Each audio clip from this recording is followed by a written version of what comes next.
Ang nakikita nyo sa harap, ito po yung simbahan dito sa Municipality of Danao, Bohol.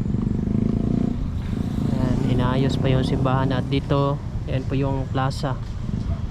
Ayan, Plaza Church.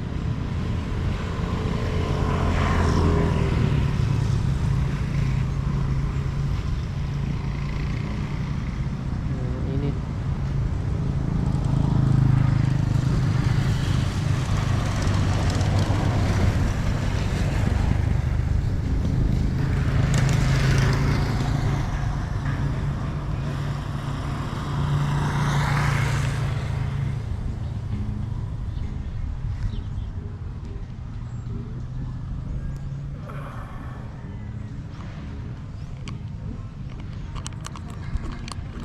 Yan, dito po ito sa Municipality of Danao, Bohol. Ito po yung plaza sa harap ng simbahan.